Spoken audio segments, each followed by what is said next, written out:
Bonsoir tout le monde. Alors notre réponse sur la question, votre malade ou bien votre patient, il a un ionogramme qui montre une calémie à 8. Quel est votre réflexe? Alors notre réponse c'était faire un ECG en urgence. Cette réponse paraît très simple pour certains abonnés et ils posent la question pourquoi le sujet. D'accord? Alors finalement le sujet, ou bien faire le sujet chez un patient ou bien à prévoir un ionogramme à 8, surtout une calémie à 8. Pourquoi on fait un ECG? Alors c'est très très important pour faire un ECG. Pourquoi? Parce que ma réponse avant ça, ou bien avant ça, ma question c'était quel est votre réflexe? C'était pas quelle est la prise en charge. Le réflexe, une chose, la prise en charge, c'est autre chose. Le réflexe veut dire c'est quelque chose qui est très rapide. D'accord? Alors j'ai un malade avec un ionogramme, une calémie à 8. Je dois faire rapidement, d'accord, un ECG. Alors, quel est l'intérêt de l'ECG? 1. L'intérêt de l'ECG, elle va détecter un trouble dit de rythme qui peut être secondaire, hein, à cette hypercalémie. Et la découverte de ce trouble du rythme va aboutir bien sûr à une prise en charge. Alors, vous allez traiter cette trouble du rythme. Surtout les troubles du rythme en rapport avec l'hypercar, bien sûr. Et bien sûr, vous avez utilisé le gluconate de calcium et tout. Et toute une histoire. D'accord? La deuxième des choses, si vous faites un ECG et vous trouvez que l'ECG est normal, ça veut dire quoi? Ça veut dire que l'ionogramme que vous avez fait, ou bien la calémie, est une fausse calémie. Qu'est-ce que ça veut dire fausse calémie?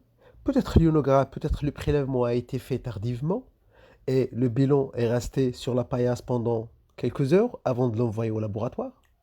Alors le prélèvement à ce moment-là, il est immobilisé. Par conséquent, une hypercalémie va être détectée. Ça c'est un. Deux, peut-être que l'ionogramme a été fait sur un prélèvement sur garrot.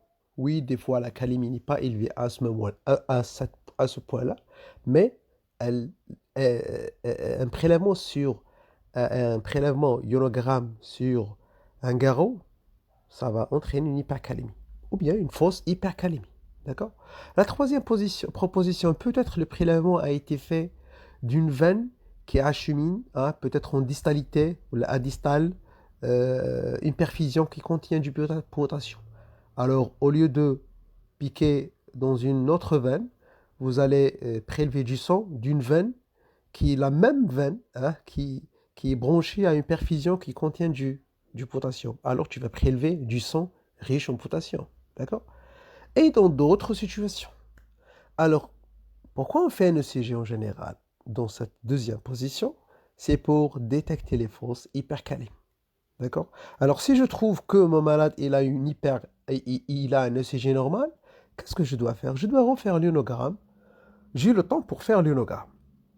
Par contre, si je fais un ECG et je vois les troubles du rythme en rapport avec l'hypercalémie, à ce moment-là, je ne dois pas ou bien refaire l'ionogramme. C'est une perte de temps. Je dois rapidement prendre en charge mon malade. Comment ça? Bien sûr, commencez par, si vous avez des signes électriques, vous devez utiliser le gluconate de calcium, plus, bien sûr, le traitement insuline, glucose, plus le caïxalate et toute l'histoire que vous m'avez dit. Hein, d'accord?